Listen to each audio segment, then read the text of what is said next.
Hey out there, Mark Sweeney here from Austin Dental Spa. It must be Wednesday because we do Facebook Live every Wednesday.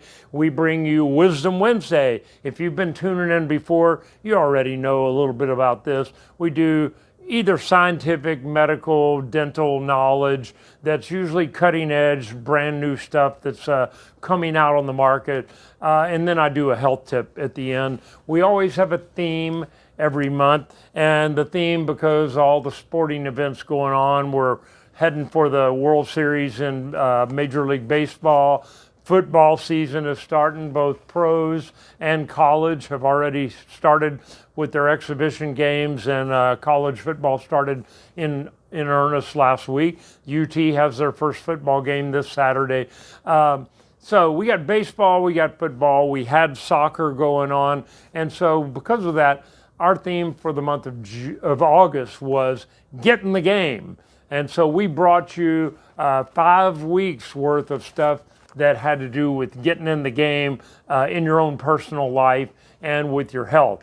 Last week, if you tuned in, we got interrupted a little bit. I was halfway into the presentation, had my 2 new doctors with me, and they stopped right in the middle, which is a first time for Facebook Live and Wisdom Wednesday, and they pulled out 2 bottles of champagne and celebrated the fact that these 2 new doctors have come. They're best friends, and they've joined our team. Now that we've been together about a month, they're doing awesome.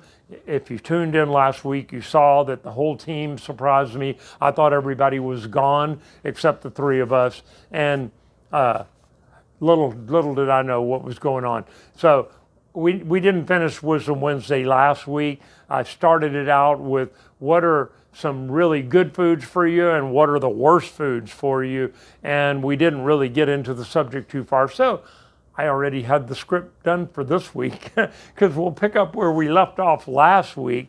If you're interested in seeing what the celebration was all about last week, you can look in our Facebook archives on either Facebook Live or on our YouTube channel. We're archiving previous episodes of Wisdom Wednesday, so you can always access those. So let's talk about worst foods and best foods. You might want to get a pen out. This came straight off the internet, so you know it's 100% accurate. Some of these are so obvious as to be almost silly, but number 1, of course, sugary foods, especially sugary drinks, especially things that, have a high sugar content and a low pH, like they're carbonated. Sodas, Dr. Pepper and Mountain Dew are the worst. I should say they're the best for my business because somehow people who drink Dr. Pepper and Mountain Dew, especially those that sip on them all day long, tend to get decay right along the gum lines. I'm not sure, nobody's been able to explain to me why it is, but it just seems to pool down along the gum lines on the lower molars, and a couple of times a year, usually teenagers or people who work in offices that have access to those soft drinks, and they're just drinking it all day long, and they come in with decay right down along the gum line on their lower molars, one side or the other. So that low pH can break down your enamel, and then the sugar feeds the bacteria that tend to hang out in our mouth. So it's a double whammy. Not far behind, number 2 is hard candies. Holidays are coming up, starting with Halloween, then Thanksgiving, then Christmas. Those 3 holidays, people consume more candy than any of the rest of the time of the year, even Easter.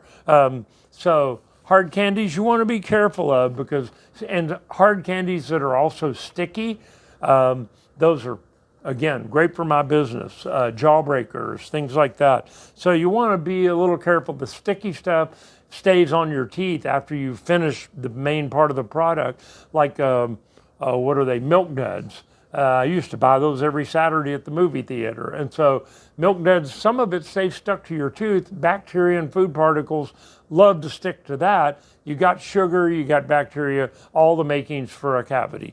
So you want to be careful with that. How about citrus fruits? Number 3, it's not a common thing. people don't tend to drink margaritas on a regular basis enough to erode their enamel. But I have had at least 3 patients over 40 years who came in with the enamel chipped or worn off of their front teeth, and I started talking to them about grinding, and yet they didn't show signs of grinding anyplace else in their mouth. It was just across these front 4. One woman said every time she got pregnant that she had a addiction to chewing on limes. She would cut limes up into slices and just put them in and bite down on them all day long. And her front 4 teeth and her upper front 4 teeth were all just eroded away, just from the acidity of the limes. And I, of course, asked her, how many times have you been pregnant? It was like 6 times. So for 9 months, 6 times in her life, she had chewed on limes, and it ate the enamel away. Other people have acid reflux or gastroesophageal reflux disease, GERD. Their stomach pumps acid back up while they're asleep at night, and it just sits on the top of the tongue right on the back side of the front teeth. And over time, over years, it will etch the surface of the enamel away. Starchy foods. Why starchy foods? Like potatoes, French fries. They're high in starch. Well, starch in and of itself isn't bad for your teeth. It's bad for your waistline. But starches break down fairly quickly into glucose and fructose. And glucose and fructose, glucose is blood sugar, and not far off from sucrose, which is table sugar. They both are able to be broken down by the bacteria in your mouth to create a low pH and can cause decay. I hate to even mention this one, number 5, alcoholic beverages, but it's in there, especially if it's margaritas and you get number 3 and number 5 together, the citric acid and the alcohol. But why is it alcohol bad? Because it dries your mouth out, as alcohol tends to do. If you put rubbing alcohol on the outside of your skin, it will dry it out. They're taking alcohol out of a lot of the mouthwashes.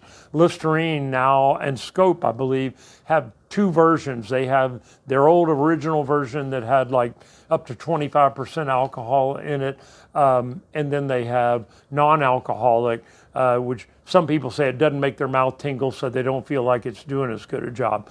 But the ones that have alcohol in it, the mouthwashes, or if you're having a couple of cocktails every night, it can dry your mouth out and lead to an increase in the stickiness factor and cause a problem in your mouth. Last one of things that are not good for your teeth, coffee and tea. Why? The coffee and tea in and of themselves not bad. It's the sugar that people pour into them. I know from being a kid, I used to order iced tea just so I could dump the sugar that was sitting on the table at the restaurant into there, and I'd fill it up about that thick on the bottom and then stir it up every 5 minutes to watch those particles float around in there like one of those snow globes.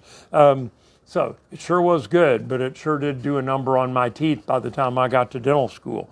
So now let's talk about the ones that are good for your teeth. First of all, cheese. That's a pretty easy one, pretty easily accessible. Thick cheeses like Swiss cheese and cheddar cheese, when you bite into them, they've got just the right consistency. It's not the same as brushing your teeth, but they've got just enough texture to them to scrape on your teeth vertically and wipe off any plaque that happens to be on there.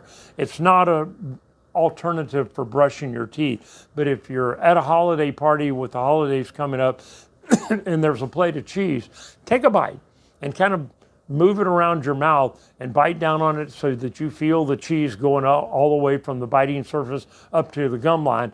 It's actually helping clean your teeth, and it's not bactericidal.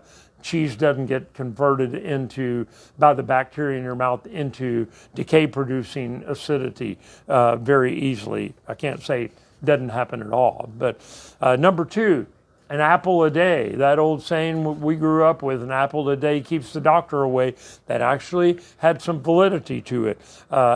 Apples, fruits, and vegetables are good for your body, first of all, but apple, celery, carrots, those kind of foods, same thing as the cheese. They kind of have a scraping motion on your teeth as you bite into them and you eat them. So not only are they good for the rest of your body, but they're healthy for your teeth. Number 3, obvious one. We hear this all day, all month long with Wisdom Wednesdays. Drink lots of water, especially if you're down here in Texas where it's been over 100 degrees for about 45 days this summer. Drinking lots of water is mainly just to stay hydrated, but in your mouth, if you're drinking lots of water, it dilutes any acidity that's going on in there and reduces the chance that that acidity can cause problems for your teeth or gums. And finally, drink green tea. The green tea has chemicals in it that actually help make your enamel stronger and help your teeth out.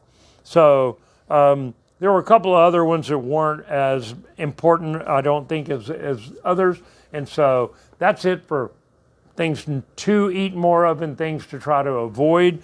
My health tip for the week, this is a weird one. I have tried it. I can't say that I'm consistent with it, but try stretching before you get out of bed in the mornings. There are certain stretches that you can do, reaching up and pushing your toes down to try to get your hands and your feet as far away from each other as possible. When you're laying horizontal in bed, you can actually do a couple of stretches like that that are not as comfortable to do if you're up or you're down on the floor. You can reach for one corner of the bed and try to reach with your foot to the opposite corner of the bed and just stretch out, and then do the same thing the other side, lay it on the other side. There are lifting your knees up to try to touch your chin. Those are all things you can do before you even, after the alarm clock is done, but before you actually get up. And it might help you have a better day. So that's it for my Wisdom Wednesday for this week. Nobody brought champagne out. Dang. But maybe we'll get some more surprises in the next couple of weeks. My K team had other things to do today and next week, but they'll be back in 2 weeks. So I'll see you next week for another version of Wisdom Wednesday, and it'll be September. So I'll introduce the September theme. See you then.